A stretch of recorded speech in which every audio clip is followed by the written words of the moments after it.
ಕೆಣಕುವ ಗಂಡು ಇನ್ನೂ ಹುಟ್ಟಿಲ್ಲ, ಹುಟ್ಟೋದು ಇಲ್ಲ. ಈ ದುರ್ಗದ ಹುಲಿಯವನು, ಕರುನಾಡಿನ ಕಲಿಯುವನು. ಈ ದುರ್ಗದ ಹುಲಿಯವನು, ಕರುನಾಡಿನ ಕಲಿಯುವನು. ತಗೊಳ್ಳೆ ತಗೊಳ್ಳೆ ಅಲ್ಲೇ ತಗೊಳ್ಳೆ, ಹೃದಯ ಬೇಕಾ ಹೃದಯ ಬೇಕಾ? ತಗೊಳ್ಳೆ ತಗೊಳ್ಳೆ ಹೌಳ ಹೌಳ.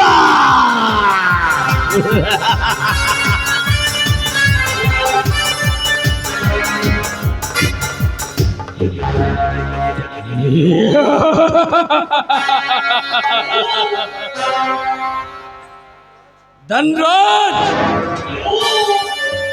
ಎಡೇ ಕೌರವರ ಕುಲವನ್ನೇ ಸರ್ವನಾಶ ಮಾಡಿದ ಶಕುನಿಯಂತೆ ನಿಮ್ಮ ಸಂಸಾರವನ್ನು ಅಲ್ಲೊಲ್ಲ ಕಲ್ಲೊಲ್ಲ ಮಾಡಿ ನಿಮ್ಮನ್ನು ಛತ್ರ ಹಿಂಸೆಯಿಂದ ಸಾಯುವಂತೆ ಮಾಡಿದ್ದೇನೆ.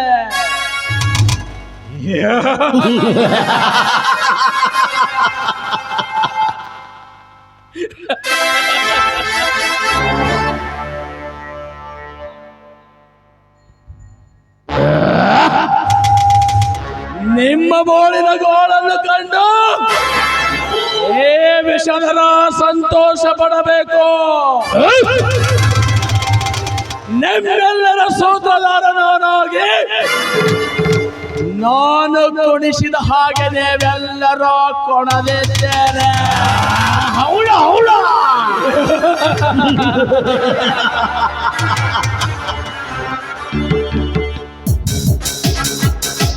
ಇನ್ನು ಆ ಕಾಮಿನಿ ರೂಪನನ್ನ ವಂಚಿಸಿ ಏನೇ ಅವಳ ಸರ್ವಾಸ್ತಿಯ ಬೆಲೆ ಅವಳ ಸೈಯನ್ನು ಹಾಕಿಸಿಕೊಂಡು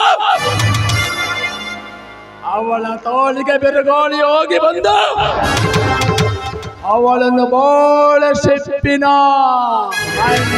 ಅಂತೆ ಬಿಸೋಡಿ ಬಗೆದು ಬಿಡುತ್ತೇನೆ.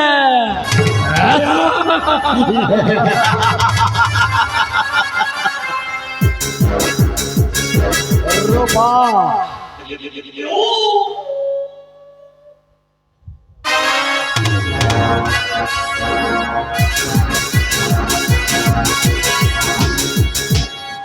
ಅಲ್ಲ ವಿಷ್ಣು, ಮನೆಗೆ ಬರ್ತೀನಿ ಅಂತ ಹೇಳಿ ಬರ್ಲಿಲ್ವಲ್ಲ?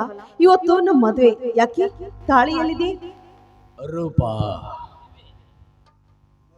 ಮದುವೆ ಖಂಡಿತ ನಿನ್ನನ್ನು ಮದುವೆ ಆಗುತ್ತೇನೆ ರೂಪ. ಮೊದಲು ಈ ಸ್ಟಾಂಪ್ ಪೇಪರ್ ಮೇಲೆ ಸಹಿ ಹಾಕು. ಏನು ಸಹಿ ಮಾಡ್ಬೇಕಾ? ಅಲ್ಲ ನೋಡು, ಮೊದಲು ನನ್ನ ಕೊಳ್ಳಿಗೆ ತಾಳಿ ಕಟ್ಟು. ಇದು ಅಲ್ಲದೆ ಮನೋಹರನಿಗೆ ನೀನು ಹೇಗೆ ಮೋಸ ಮಾಡಿದೀಯಲ್ಲ, ಅದೇ ರೀತಿ ನನಗೂ ಮಾಡಿದ್ರೆ ಮೊದಲು ನನ್ನ ಕೊಳ್ಳಿಗೆ ತಾಳಿ ಕಟ್ಟು. ಆಮೇಲೆ ಇದು ಒಂದೇ ಸ್ಟಾಂಪ್ ಅಲ್ಲ, ಇಂಥ 10 ಸ್ಟಾಂಪಿಗೆ ಸಹಿ ಮಾಡ್ತೀನಿ. ರೂಪ, ನಾನು ನಿನ್ನನ್ನು ಮದುವೆಯಾಗುವ ಪ್ರೇಮಿಯ ಹೊರತು ಮೋಸಗಾರನಲ್ಲ. ಮೊದಲು ಈ ಸ್ಟಾಂಪಿಗೊಂದು ಸಹಿ. ಏ ವಿಷಧರ್, ನಾನು ಹೇಳಿದ್ರೆ ನಿನಗೆ ಅರ್ಥ ಆಗ್ಲಿಲ್ವೇ? ಕುದುರೆಗೆ ಕೊಂಬ ಬರುವುದು ಒಂದೇ, ನಿನ್ನಂತಹ ತರಗತಿಗೆ ತಾಳಿ ಕಟ್ಟುವುದು ಒಂದೇ. ಏ ವಿಷಧರ್, ನೋಡು ಏನ್ ಮಾತನಾಡ್ತಾ ಇದೀಯ ನೀನು? ಇಲ್ಲಿವರೆಗೂ ನೀನೇನ ಸರ್ವಸಾಧ್ಯ ತಿಳಿದು ನಿನ್ನ ಕೆಲಸವನ್ನ ಮಾಡಿ ಮುಗಿಸಿದ್ದೇನೆ. ಈ ರೀತಿ ನನಗೆ ನನ್ನು ನೀರಲ್ಲಿ ಕೈ ಕೊಟ್ಟು ವಂಚಿಸುವುದು ನ್ಯಾಯವೇ? ನ್ಯಾಯ ನೋಡು ರೂಪ, ಹಿಂದೆ ಆಗುವ ನ್ಯಾಯಗಳನ್ನ, ಮುಂದೆ ಆಗುವ ನ್ಯಾಯಗಳನ್ನ ಹಿಂದೆಯೇ ನೀನು ನ್ಯಾಯ ದೇವತೆಯ ತಕ್ಕಡಿಯಲ್ಲಿಟ್ಟು ಹೋಗಬೇಕಾಗಿತ್ತು. ರೂಪ, ಪ್ರೀತಿಸುವುದೆಂದರೆ ಮದುವೆಗಿಂತ ಗರ್ಭ ಧರಿಸುವಂತೆ ಪ್ರೀತಿಸುವುದಲ್ಲ. ಪ್ರೀತಿಗೂ ಒಂದು ನೇಮವಿದೆ, ಪದ್ಧತಿ ಇದೆ. ರೂಪ ನೀನು ಈಗ 3 ತಿಂಗಳ ಗರ್ಭಿಣಿ. ನಿನ್ನಂತವಳು ನಾನು ಮದುವೆಯಾದರೆ ಸಮಾಜ ನನ್ನನ್ನು ಏನೆಂದುಕೊಳ್ಳುತ್ತಾರೆ ಗೊತ್ತಾ? ಹಾದರತನ ಮಾಡಿದ ಹಾದರ ಗೆತ್ತಿಯನ್ನೇ ಮದುವೆಯಾದಲ್ಲಪ್ಪ ಅಂತೇಳಿ ಥೋ ಎಂದು ಮಗಳುತ್ತಾರೆ. ಆವಾಗ ನನ್ನ ಮರ್ಯಾದೆ ಬೇದಿಪ್ಪಾಲು.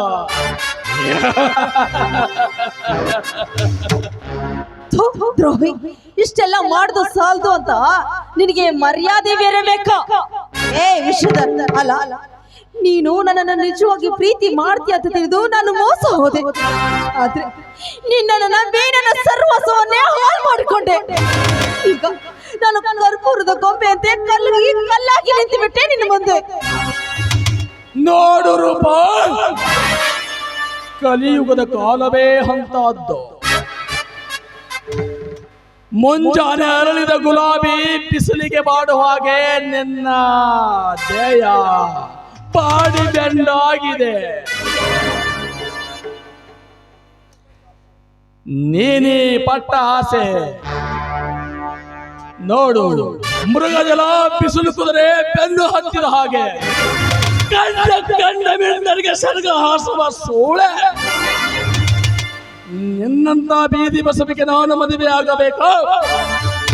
ನಿನ್ನ ತೋಳಿಗೆ ನಾನು ಬಿರುಗೋಳಿ ಹೋಗಿ ಬರಲೆಂದೇ ಈ ಕಪಟ ಕಾರಸ್ಥಾನ.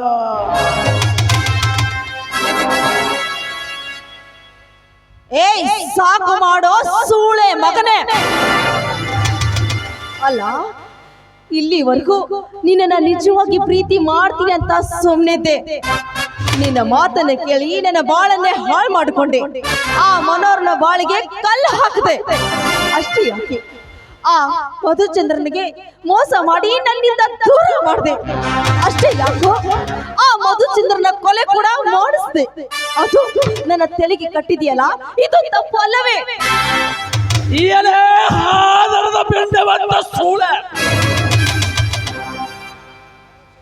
ಅರಾಜಕರನ್ನು ಕೊಟ್ಟು ಹಾಳ ಪರಾಣ. ನಿನ್ನನ್ನು ಅಂದೇ ಪೆಸ್ತೋಲಿನಿಂದ ಸಟ್ಟು ಹಾಕಬೇಕಂತ ಮಾಡಿದೆ.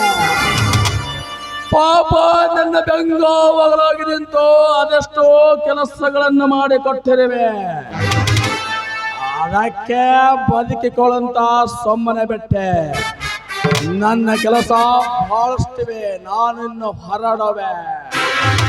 ನೋಡು ವಿಶ್ವಧರ್, ನಿನ್ನ ಕಾಲಿಗೆ ಬೀಳ್ತೀನಿ, ದಯವಿಟ್ಟು ಆ ರೀತಿ ಮಾತನಾಡಬೇಡ. ನಿನ್ನನ್ನು ನಂಬಿ ಬಂದಿದ್ದೇನೆ, ನನ್ನ ಸರ್ವಸ್ವ ಕೂಡ ನಿನಗೆ ದಾರಿ ಎರ್ತಿದ್ದೇನೆ. ಈ ರೀತಿ ಮಾಡಬೇಡ. ನನ್ನ ಕೊಳ್ಳಿಗೆ ತಾಳಿ ಕಟ್ಟಿ ನನ್ನನ್ನು ಮಡದಿಯನ್ನಾಗಿ ಸ್ವೀಕಾರ ಮಾಡಿದ್ರೆ ನಿಮಗೆ ಪುಣ್ಯ ಬರುತ್ತೆ. ಆ ರೀತಿ ಮಾಡಿ ಪುಣ್ಯ.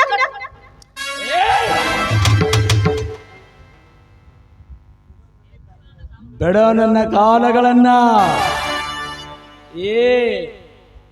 ನಿನ್ನಂತ ಬೀದಿ ಬಿಸುವಿಗೆ ನಾನೇನು ಮದುವೆ ಆಗಲಿಕ್ಕೆ ನನಗೇನು ಹೊಚ್ಚು ಹಿಡದಿಲ್ಲ, ಹೊಚ್ಚ ಮೊಂಡೆ. ಸಾಕು ನಿಲ್ಲಿಸೋ ನಿನ್ನ ಹೊಲಸು ಮಾತನ್ನ. ಅಲ್ಲ, ಮಾಡುದೆಲ್ಲ ಹಲ್ಕ ಕೆಲಸ ಮಾಡಿ ನನ್ನ ಮೇಲೆ ಹಾಕ್ತಾ ಇದೆಯಲ್ಲ, ನಾಚಿಕಾಗಬೇಕು ಈ ನಿನ್ನ ಕಾಣಿಸಿದ ಜನ್ಮಕ್ಕೆ. ಅಲ್ಲ, ಈ ರೀತಿ ಹೊಲಸು ಕೆಲಸ ಮಾಡಿ ಈಗ ನನ್ನ ಕೊಳಿಗೆ ತಾಳಿ ಕಟ್ಟೋದಿಲ್ಲ ಅಂತ ಹೇಳ್ತಾ ಇದೆಯಲ್ಲ. 4 ಜನ ಏನ್ ಮಾತಾಡ್ತಾರೆ? ಈ ಜನರಿಂದ ಮಾತನ್ನು ಕೇಳಿ ನಾನು ಹೇಗೆ ಬದುಕಲಿ? ನೋಡು, ನಿನಗೆ ಕೊನೆಯದಾಗಿ ಹೇಳ್ತಾ ಇದ್ದೀನಿ, ನನ್ನ ಕೊಳಿಗೆ ತಾಳಿ ಕಟ್ಟಿ ನನ್ನ ಮಡದಿಯನ್ನಾಗಿ ಸ್ವೀಕಾರ ಮಾಡು. ನಿನ್ನ ಕೈ ಮುಗಿತು. ನೀನು ಎಷ್ಟೇ ಬೇಡಿಕೊಂಡರೂ ಈ ಕಲ್ಲು ಮಂಡೆ ಹೃದಯ ಕರಗುವುದಿಲ್ಲ. ನೋಡೇ ರೂಪ, ನಿನ್ನನ್ನು ಈ ಪೇಸ್ತುಲಿಂದ ಸುಟ್ಟು ಹಾಕಬೇಕಂತ ಮಾಡಿದ್ದೆ. ಹೋಗು, ಸೂಳೆರ ಜೊತೆ ಹೋಗಿ ಬದುಕಿಕೋ. ಆಯ್ತು, ನನ್ನ ಕೆಲಸ ಆಯ್ತು, ನಾನಿನ್ನು ಹೊರಡುವೆ.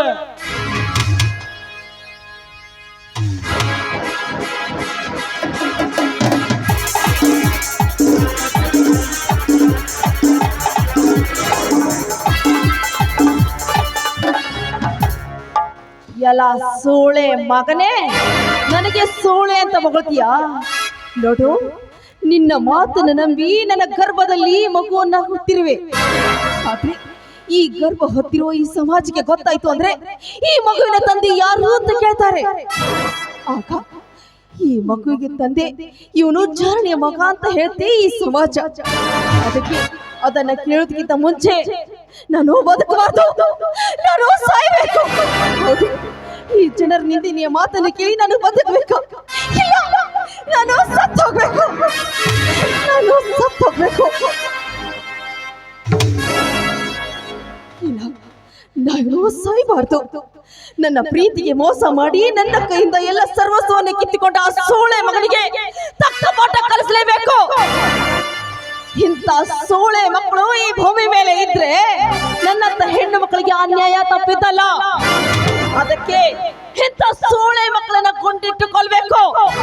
ಹೌದು, ನಾನು ಹಾಗೆ ಮಾಡಿ ನನ್ನ ಪ್ರಾಣವನ್ನು ಬಿಡ್ತೀನಿ.